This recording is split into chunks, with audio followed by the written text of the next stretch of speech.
Cagliari-Inter 1-3, Inter batte Cagliari con i gol di Darmian e la doppietta di Lautaro Martinez, in mezzo il pareggio di Lico Giannis, anzi il gol di Lico Giannis che accorcia momentaneamente le distanze quando l'Inter era sul 2-0, poi Lautaro la chiude con uno scavetto finale su un'ottima azione di Gagliardini, tra l'altro devo dire, che permette all'Inter di portare a casa questa vittoria, una vittoria che arriva dopo la vittoria nel tardo pomeriggio del Milan per 2-0 contro l'Atalanta, rimanda le discussioni per lo scudetto alla prossima giornata, all'ultima giornata di campionato, si deciderà tutto negli ultimi 90 minuti di questo campionato. Purtroppo non siamo padroni del nostro destino, però Simo, intanto parliamo un attimo di questa partita. Io sinceramente temevo che dopo la vittoria del Milan si potesse avere un contraccolpo psicologico dal punto di vista anche dell'atteggiamento dell'Inter, potesse subentrare anche un po' di stanchezza, visto che in settimana comunque ci sono stati 120 minuti molto pesanti, molto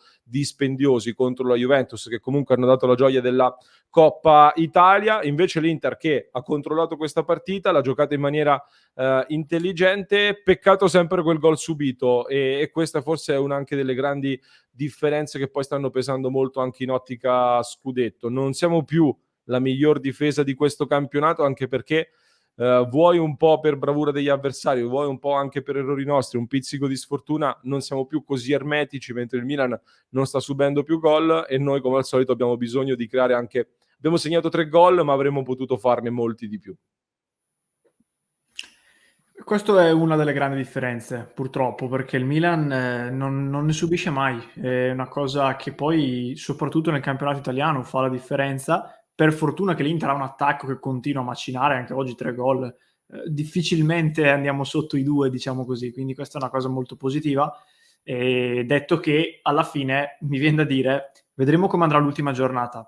Però nelle ultime 5 partite avevamo davanti una squadra che continuavamo a pensare, vabbè, un passo falso lo fa, un pareggio lo fa, qui la pressione la sentirà, qui è un campo difficile, e le ha vinte tutte, che è il Milan. Un'altra che dici, adesso il Milan ha vinto questa, che era in attesa, avrà un po' di contraccolpo psicologico, e qui ha fatto la Coppa Italia a 120 minuti, pagherà fisicamente, e le vince tutte. Quindi abbiamo davanti 2 squadre che stanno in parte sorprendendo per l'affidabilità e che se la giocano nell'ultima giornata. Ora, da parte nostra c'è chiaramente la necessità di avere anche un po' di fortuna e di speranza in qualcos'altro, però resto comunque molto contento della mia Inter che è lì, poi un campionato di 9 mesi, la differenza sono 2 punti, direi che gli vanno fatti comunque i complimenti anche qualora domenica prossima il Milan dovesse ottenere punti a Sassuolo. Sì, diciamo che purtroppo tra l'altro siamo in una posizione in cui lo spettro di quella clamorosa beffa di un finale a pari punti diventa anche da questo punto di vista concreto, perché comunque il Milan avrà a disposizione 2 risultati su 3, ma oggi non voglio pensarci. Ecco, diciamo che siamo ancora vivi. Soprattutto io sono anche molto contento ed orgoglioso della prestazione di oggi, perché andavamo a giocare su un campo, lo so, chi guarda solo gli highlights, chi magari il calcio lo vive in maniera così non troppo approfondita, dirà ma ha giocato a Cagliari deve vincere per forza. Però il Cagliari era una squadra che oggi lottava per sopravvivere, come abbiamo detto più e più volte, perché tra la Serie B e la Serie A c'è un abisso di differenza, e quindi per loro oggi era quasi un'ultima spiaggia, stadio pienissimo, quasi interamente rosso-blu, quindi c'erano tantissime trappole, tantissime insidie, con una squadra che mi aspettavo anche più aggressiva, sinceramente, anche più cattiva. Invece l'Inter ha messo subito le cose in chiaro e fin da subito ha controllato il gioco, mettendoli sotto, trovando un grande gol con Matteo Darmian. Sono ancora una volta felicissimo per Matteone Darmian, che sarà sempre nel mio cuore. Sono felicissimo di avere lui in squadra, perché io credo che l'Inter dell'anno prossimo, poi l'anno prossimo ci penseremo più avanti, però queste sono le riserve che deve avere l'Inter. Giocatori come Matteo Darmian, che è molto credibile, anzi che insidia spesso anche le scelte del mister, ed è un 12° uomo affidabilissimo, e che apprezzo tantissimo.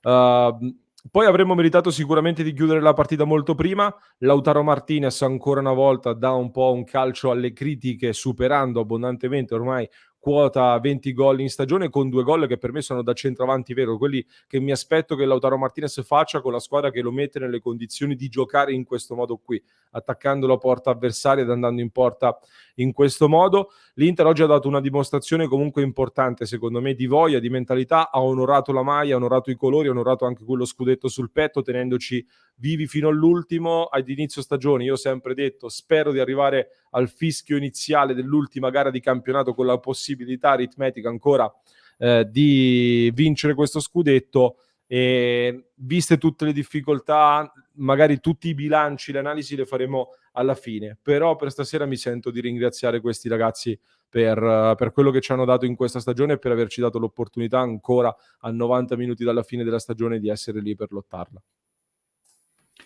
Poi sai, io penso che alla fine i ragazzi di per sé, i giocatori abbiano veramente ci sia poco da poter dir loro. Certo che hanno sicuramente la responsabilità per il fatto di non aver vinto eventualmente, qualora finisse così questo titolo, soprattutto per quei 2 mesi di blackout, perché la colpa lì va suddivisa, non è né solo colpa di Inzaghi, né solo colpa dei giocatori.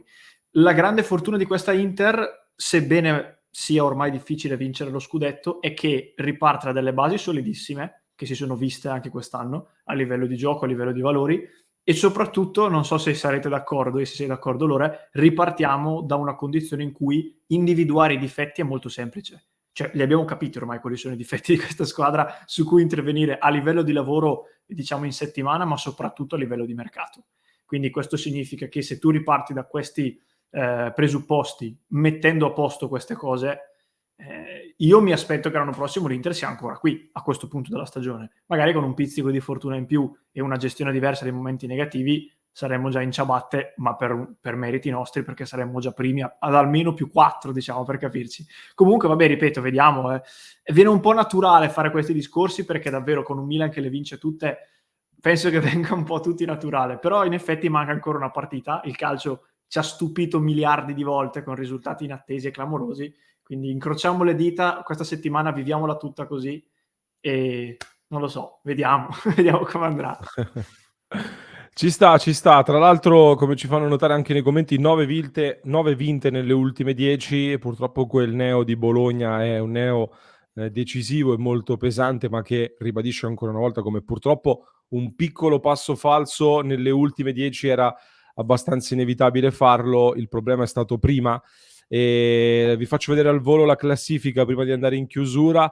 Il Milan, come detto, quindi in vetta con 83 punti, l'Inter secondo con 81, fa un po' impressione questa differenza reti con l'Inter, 81 gol segnati, il Milan 66.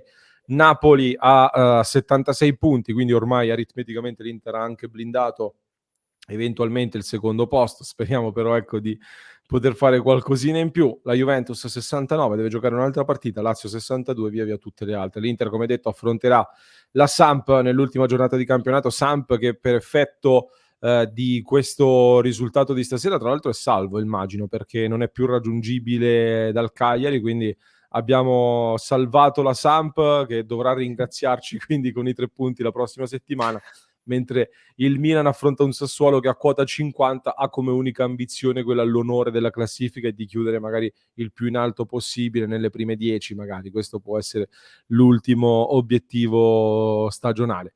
C'è poco da dire, io so già quelli che saranno i commenti, oggi c'è anche un malumore aggiunto perché abbiamo perso contro un Bologna che poi contro il Sassuolo si è rivelato in realtà tutt'altro che irresistibile.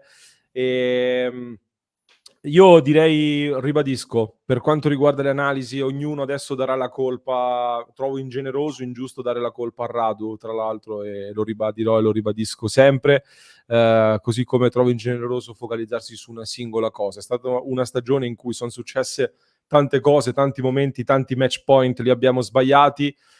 Chiedo un'ultima cosa a quest'Inter, facciamoci trovare pronti nel caso in cui dovesse succedere l'imponderabile, quindi testa adesso alla Samp, una settimana in cui sicuramente so già che sarà molto tosta tenere tutti sulla barca, tenere la barra dritta, perché già la festa Milan è pronta da mesi, tutti i quotidiani anche oggi esaltavano lo scudetto del Milan, ancora prima di certificarlo aritmeticamente, adesso che è veramente ad un passo sarà una settimana difficile da gestire, da digerire, però la vivremo insieme e cerchiamo, ecco, di farci trovare pronti se dovesse succedere qualcosa. Simo, non so se vuoi fare un'ultima chiosa anche tu, sottolineando anche un po', non so, stasera anche tanti pali, 2 pali, uno di Lautaro, uno di Dumfries, partita in cui avremmo meritato anche molto di più.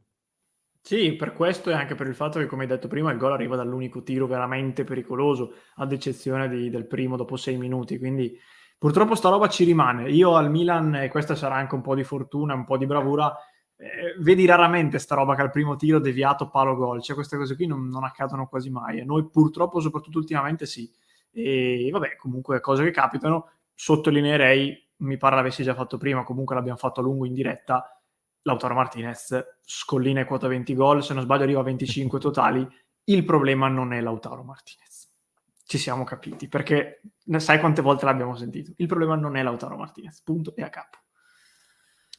Il problema non è Lautaro, anzi il problema è come abbiamo gestito Lautaro, secondo me, ma di questo ne riparleremo. Stasera un po' deluso anche da Dzeko, mi aspettavo un po' di più, sinceramente, ma si vede che è stanco e bisognerà fare qualche ragionamento anche su questo. Rendiamo in chiusura in questo commento di Cagliari Inter 1-3. Ringraziamo chi ci ha seguito fino a questo punto della nostra clip. Noi rimaniamo in diretta per le pagelle dei tifosi, sono i tifosi a dare i voti ai calciatori dell'Inter scesi in campo stasera. Vi ricordo di iscrivervi al nostro canale, mi raccomando cliccate sul tastino iscriviti e sosteneteci ovviamente entrando a far parte del club di Passione Inter. Vi aspettiamo all'interno di www.passioneinter.club per entrare a far parte della nostra splendida community e come al solito ovviamente se ci avete seguito fino a qui fatecelo sapere con il pollice alzato.